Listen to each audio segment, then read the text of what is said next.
Okay.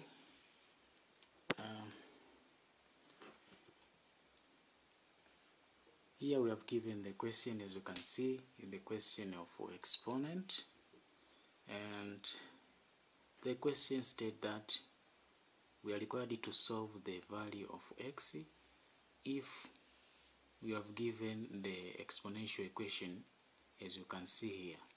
This is an exponential equation defined by the base number, which are fractions of their respective exponents, defined by x or unknown letters.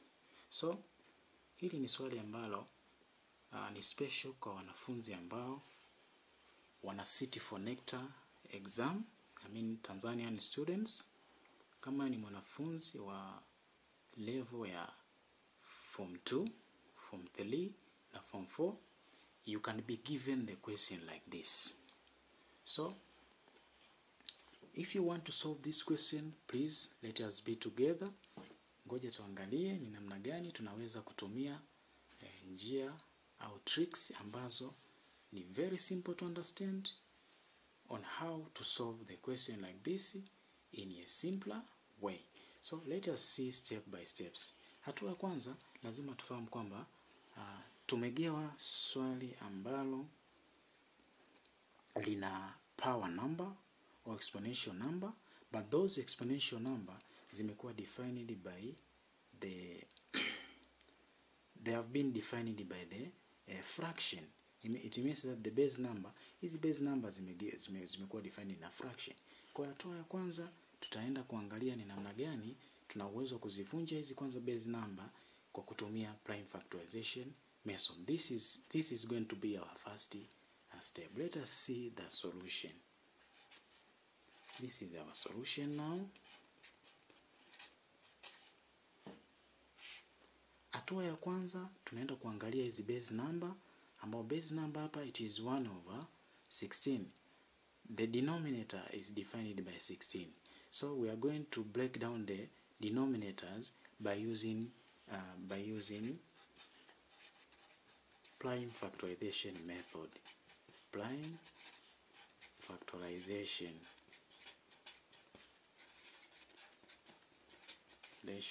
method.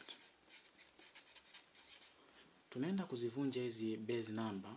Kwa mfano hii exponential number ya kwanza ambao kuna 16, lakini exponential number ya pili kwenye fraction as a base naona kuna 32. Kwa hiyo we are going to break down this base number starting with this 16. Tukianza na hii na 16, hii 16 kwa kutumia prime factorization method, hii 16 ni sawa sawa na 2 mara 2 mara 2 mara 2, which is equivalent to, ambao 2 mara 2 mara 2 mara 2, hii ni sawa sawa na 2 power 4. Ina maana unaenda kuangalia hizi mbili ziko ngapi. Kuna mbili ya kwanza, ya pili, ya tatu, ya 4. Kwa hizi power, any number yote ambayo ikiandikwa without a power, it means this is 2 power 1. Kwa kama unaenda kuandika the exponential number of this prime number, unachokifanya unazihesabu hizo namba ya kwanza, ya pili, ya tatu, ya 4, kwenda kwa ni 2 power 4. Tunaenda, this is the first number. Tunaenda kuangalia na hii namba ya pili ambayo yenyewe ilikuwa ni 32. 32 ukitumia prime factorization method, tunaona kwamba hii ni sawa sawa na 2 mara 2 mara 2 mara 2 mara 2, ambayo ni sawa sawa na 2 power 5. The same trick which is used to simplify the first number, which is 16, now is going to be 2 power 4. Na hivyo vote zihesabu hizo namba ziko ngapi? 1 2 3 4 5 6. 1 2 3 4 5. Kwa itakuwa ni 2 power 5. Kwa sababu hizo namba ziko 5. Baada ya hapo tunaenda kuzisubstitute hizi namba katika hizo equation, katika hiyo equation ambayo tumegewa hapo juu, in order to break down the base number which are defined by the fraction. So from the given equation there, you are going to write as follows.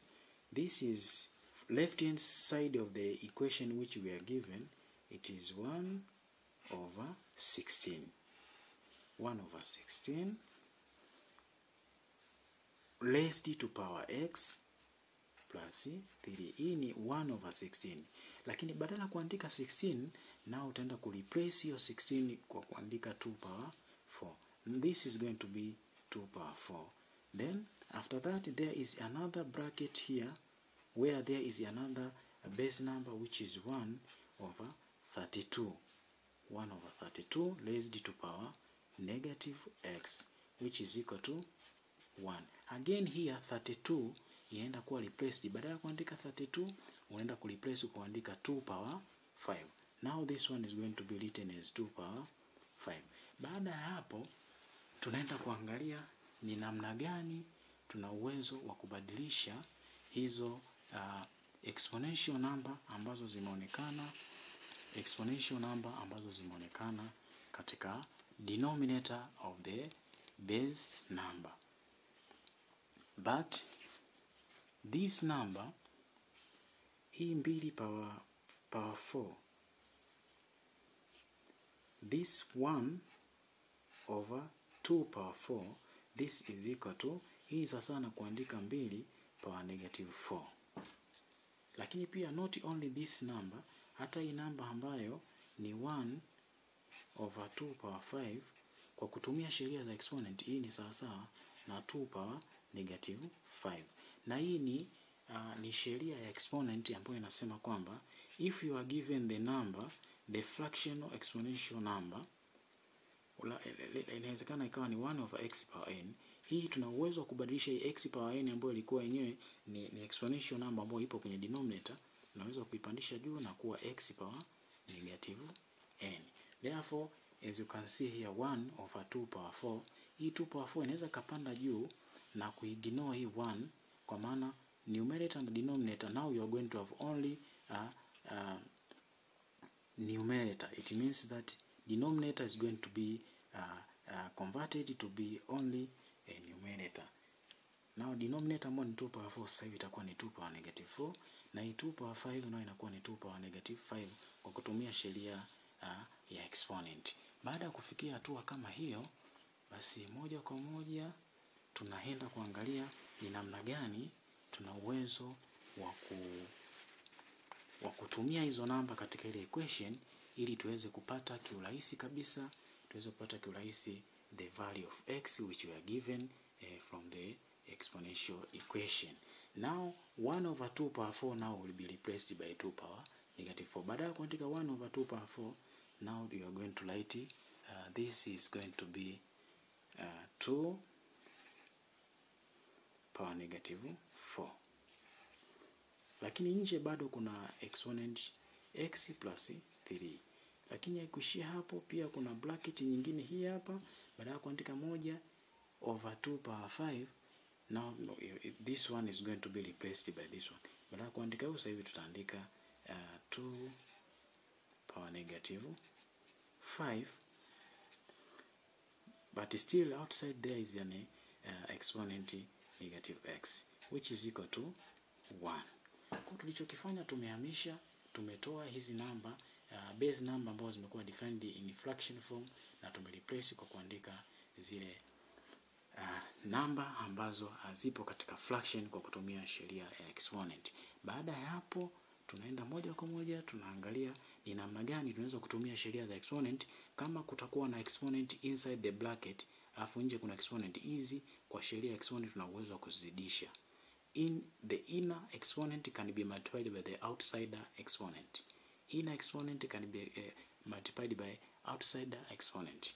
Therefore, this -4 now, from the first base number to base number 2, namba ya kwanza sasa hivi itazidishwa na -4 times x plus 3. Tunakuja kwenye hii bracket ya pili, yenyewe itakuwa ni 2, lakini hapa nje kulikuwa na -x, lakini itazidishwa na -5 times -x, ambao still hii ni sawa na 1. Baada ya kufikia hapa tutazidisha hizo namba kama kawaida in order to have the only one exponent outside the bracket. Kwa baada hapo tunazidisha. Hapa bado tutakuwa tuna 2 power.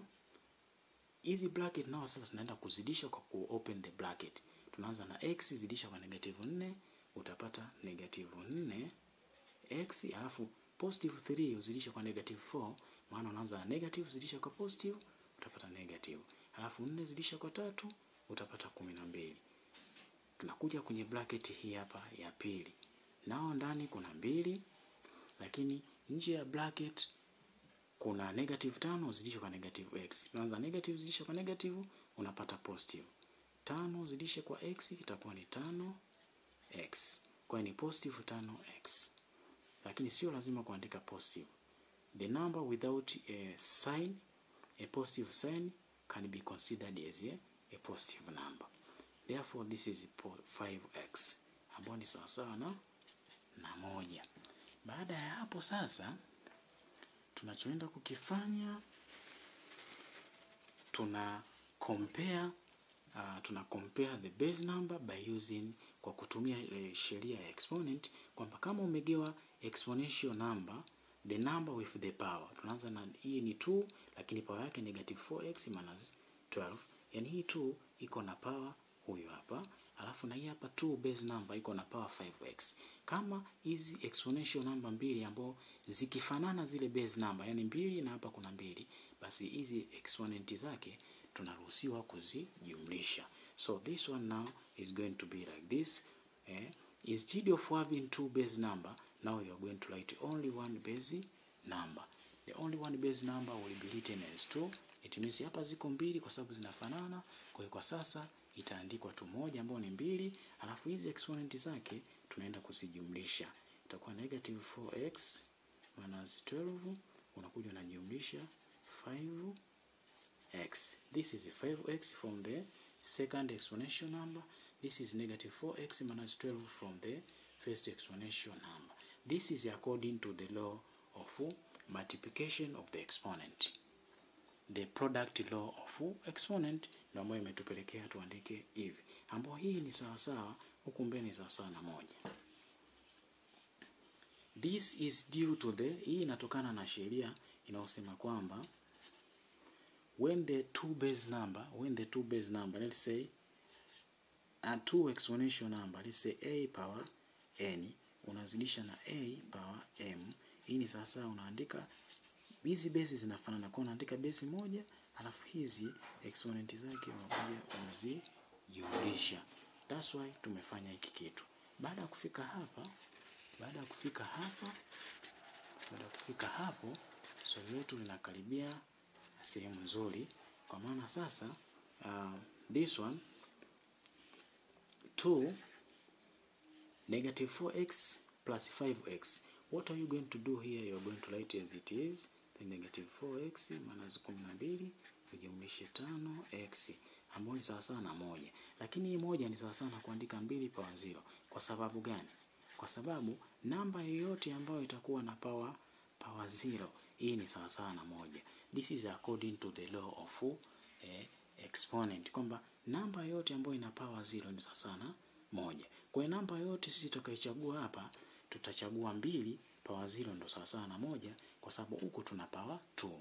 In order to make correlation or to make comparison, kama kungekuwa kuna 5 base number, na hapa tungesema 5 power 0 ni sawa sawa na hii 1 kwa kutumia sheria ya exponent. Baada hapo kinachofuata hapa tunaenda kufanya comparison by comparing. Tunaenda kufanya comparison, tunalinganisha kushoto na kulia. Tunasema kushoto tuna base number 2 na kulia pia tuna base number 2. Kama tuna base number 2 for both side, kwa maana left hand side tuna base number 2 na right hand side tuna base number 2. Kwa hiyo mathematically tunasema base number 2 and base number 2 from left hand side and base number 2 from right hand side will be ignored because they have been appeared into two sides. Therefore, number 2 from left hand side and number 2 will be ignored. Now we are going to remain only with -4x minus 12 plus 5x, which is equal to 0. It means that tulichokiconsider hapa ni hizi exponent peke yake, kwa sababu hizi base numbers zimefanana, kwa hiyo zimekuwa compared and cancelled. Kwa tunachokifanya tunakuwa tumebaki na hiyo exponential equation kama inavyoonekana, exponential equation ambayo ina negative, tumebakiwa na algebraic equation negative 4x minus 12 plus 5x sana 0. Baada hapa tunafanya comparison, tunasema tuna combine like terms. Hii negative 4x now will be added to 5x and left hand side there is 0. Who negative 12 now will be shifted to the right hand side of the equation. It was negative 12. Namba yote ambayo ukihamisha labda kutoka kushoto kwenda kulia, basi inabadilika. Hapa ilikuwa negative, ikija huku itakuwa kufanyaje? Kujumlisha. Haya, tunakuja negative 4x ujumlishe 5x. Mathematically you are going to remain with x, ambao ni sawa sawa na 0 jumlisha 12 utapata 12. This is our output, na hii ndio inakuwa jibu letu la mwisho. Nasema kwamba the value of x now is equal to 12. Thank you so much, and this is our output.